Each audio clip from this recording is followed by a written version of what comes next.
Good morning, everybody. How are you doing this morning?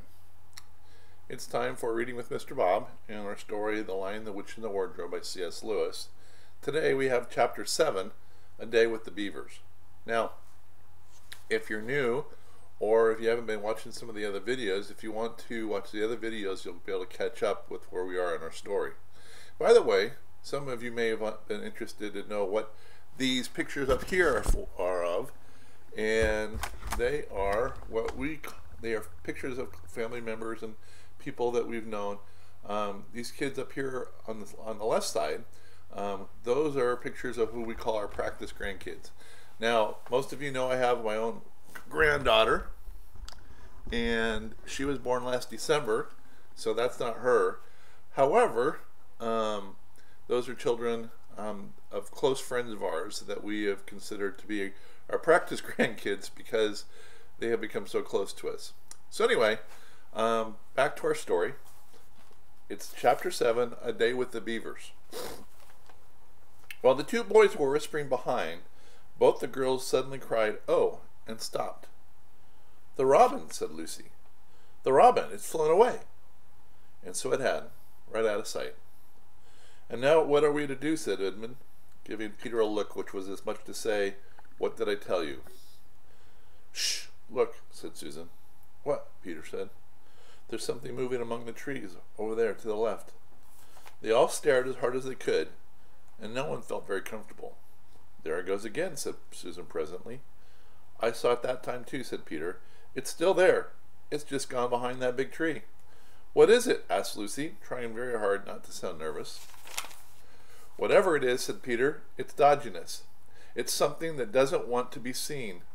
"Let's go home," said Susan. And then, though nobody said it out loud, everyone suddenly realized the same fact that Edmund had whispered to Peter at the end of the last chapter. They were lost. "What's it like?" said Lucy. "Well, it's kind of an animal," said Susan. And then, look, quick, there it is." They all saw it this time. A whiskered, furry face which had looked out at them from behind a tree, but this time it didn't immediately draw back. Instead, the animal put its paw against its mouth, just as humans put their finger on their lips when they are signaling you to be quiet. Then it disappeared again.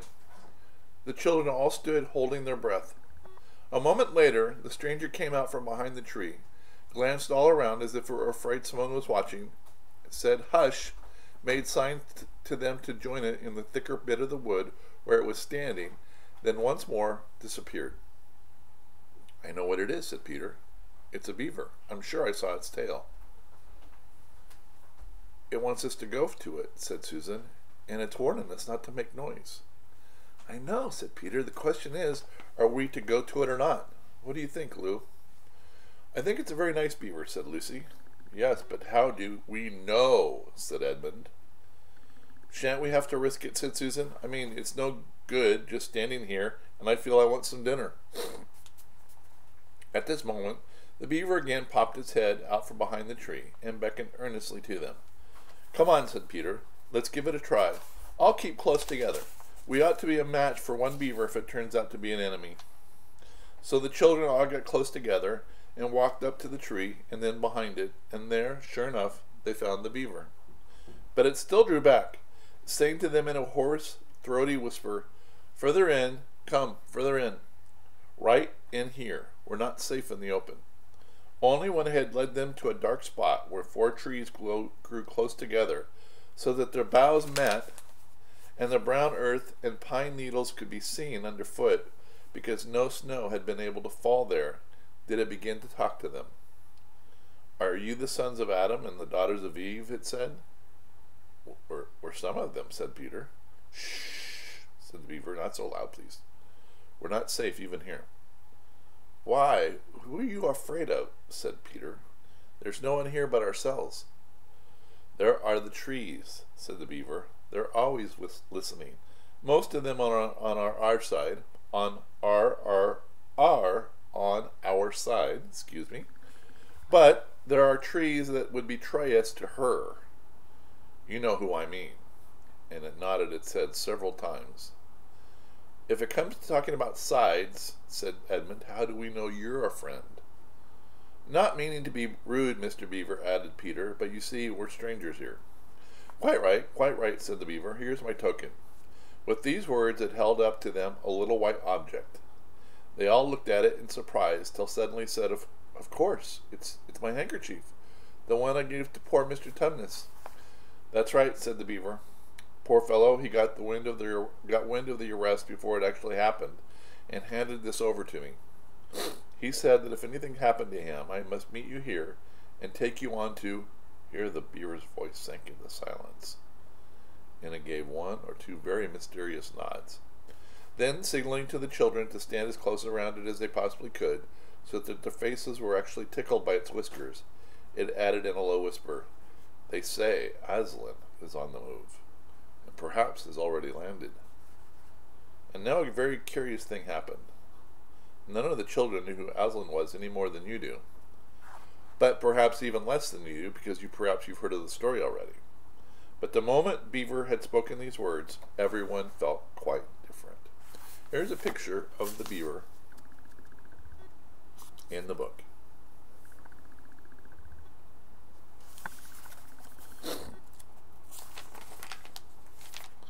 Perhaps it has sometimes happened to you in a dream that someone says something which you don't understand, but in the dream it feels as if it had some enormous meaning.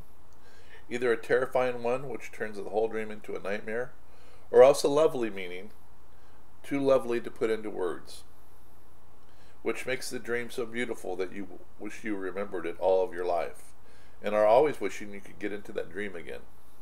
It was like that now.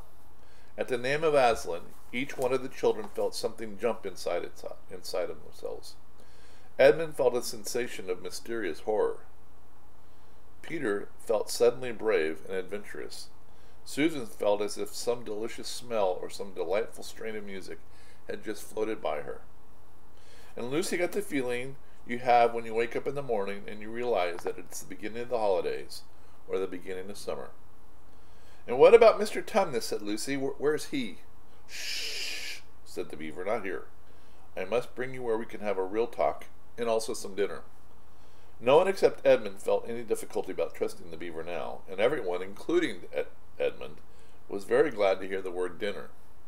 They therefore all hurried along behind their new friend, who had led them at a surprisingly quick pace, and always in the thickest parts of the forest for over an hour. Everyone was feeling very tired and very hungry, when suddenly the trees began to get thinner in front of them, and the ground to fall steeply downhill. A minute later they came out under the open sky. The sun was still shining, and found themselves looking down on a fine sight. They were standing on the edge of a steep, narrow valley, at the bottom of which ran, at least it would have been running if it hadn't been frozen, a fairly large river. Just below them, a dam had been built across this river, and when they had saw it, everyone suddenly remembered that of course beavers were always making dams, and felt quite sure that the Beaver had made this one. They also noticed that he now had a sort of modest expression on his face. The sort of look people have when you're visiting a garden they've made, or a lawn they put in, or reading the story that they've written.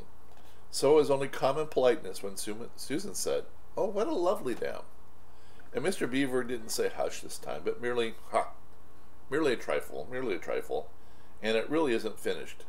A trifle is a word that is often used in older British novels of something that's not very significant.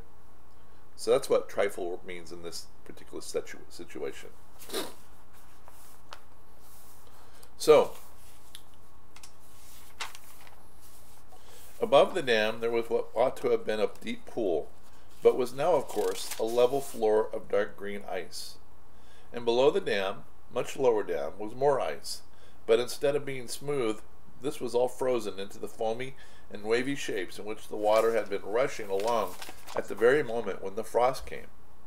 And where the water had been trickling over and spurting through the dam, there was now a glittering wall of icicles, as if the side of the dam had been covered all over with flowers and wreaths and festoons of the purest sugar. And out in the middle, and partly on the top of the dam, was a funny little house shaped rather like an enormous beehive, and from a hole in the roof smoke was going up. so that when you saw it, especially if you were hungry, you were at once thought of cooking and became hungrier than you were before. That was what others chiefly noticed, but Eben noticed something else. A little lower down the river there was another small river which came down another small valley to join it, and looking up that valley, Eben could see the two small hills, and he was almost sure they were the two small hills in which the White Witch had pointed out to him when he parted from her at the lamppost that other day. And then between them he thought must be her palace, only a mile off or less. And he thought about Turkish delight and about a king. I wonder how Peter will like that, he asked himself, me being the king. And horrible ideas came into his head. Here we are, said Mr. Beaver, and it looks as if Mrs. Beaver is expecting us. I'll lead the way, but be careful and don't slip. The top of the dam was wide enough to walk on, though not, for humans, a very nice place to walk, because it was covered with ice, and though the frozen pool was level with it on one side, there was a nasty drop to the lower river on the other. Along this route, Mr. Beaver had led them in a single file right out to the middle, where they could look a long way up the river and a long way down it. And when they reached the middle, they were at the door of the house. Here we are, Mr. Beaver, or here we are, Mrs. Beaver, said Mr. Beaver. I've found them. Here are the sons and daughters of Adam and Eve. And they all went in. The first thing Lucy noticed as she went in was a burring sound, and the first thing she saw was a kind-looking older she-beaver, sitting, as it were, in the corner with a thread in her mouth, working busily at her sewing machine, and it was from it that the sound came. She stopped her work and got up as soon as the children came in. So at last, she said, holding out both her wrinkled old paws, at last. To think that I should ever live to see this day. The potatoes are on boiling, the kettle's singing, and I dare say, Mr. Beaver, you'll get us some fish. That I will, said Mr. Beaver, and he went out of the house and across the ice of the deep pool to where he had a little hole in the ice, which he kept open every day with his hatchet. They took a pail with them. Mr. Beaver sat down quietly at the edge of the hole. He didn't seem to mind it being so chilly, looked hard into it, then suddenly shot out his paw, and before you could say Jack Robinson, had whisked out a beautiful trout. Then he did it all over again until they had a fine catch of fish. Meanwhile, the girls were helping Mrs. Beaver to fill the kettle, and lay the table, and cut the bread, and put the plates in the oven to heat, and draw a huge jug of beer for Mr. Beaver from a barrel which stood in one corner of the house, and to put on the frying pan, and to get the dripping hot. Lucy thought the Beavers had a very snug little home, though it was not at all like Mr. Tubbs's cave. There were no books or pictures, and instead of beds, there were bunks, like on board ship, built into the wall, and there were hams and strings of onions hanging from the roof, and against the walls were gumboots and oilskins and hatchets and a pair of shears and spades and trowels and things for carrying mortar in, and fishing rods and fishing nets and sacks, and the cloth on the table, though very clean, was very rough. Here's a picture of Mrs. Beaver and her sewing machine.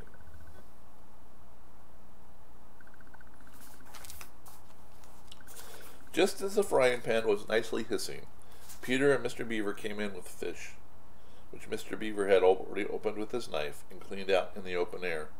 You can think how good the new-caught fish smelled while they were frying, and how hungry the children longed for them to be done, and how very much hungrier still they had become before Mr. Beaver said, "Now we're nearly ready." Susan drained the potatoes and then put them all back in the empty pot to dry on the side of the range, while Lucy was helping Mrs. Beaver to dish up the trout, so that in a very few minutes everyone was drawing up their stools. It was all three-legged stools in the Beaver's house, except for Mrs. Beaver's own special rocking chair beside the fire. And preparing to enjoy themselves, there was a huge jug of creamy milk for the children. Mr. Beaver stuck to the beer. And a great big lump of deep yellow butter in the middle of the table, from which everyone took as much as he wanted to go with his potatoes. And all the children thought, and I agree with them, that there was nothing to beat good freshwater fish if you eat it when it's been alive half an hour ago, and has come out of the pan half a minute ago. And when they had finished the fish, Mrs. Beaver brought brought unexpectedly out of the oven a great and gloriously sticky marmalade roll, steaming hot, and at the same time moved the kettle onto the fire, so that when they finished the marmalade roll, the tea was made and finished to be poured out. And when each person had got his or her cup of tea, each person shoved back his or her stool so as to be able to lean against the wall, and gave a long sigh of contentment. "And now," said Mr. Beaver, pushing away his empty beer mug and pulling his cup of tea towards him, "if you'll just wait till I've got my pipe lit and going nicely, why now we can get to business. It's snowing again," cocking his eye at the window. "That's all the better, because it means we shan't have any visitors, and if anyone should have been trying to follow you, he won't find any tracks." And this is a picture of the Beaver's house and their meal together.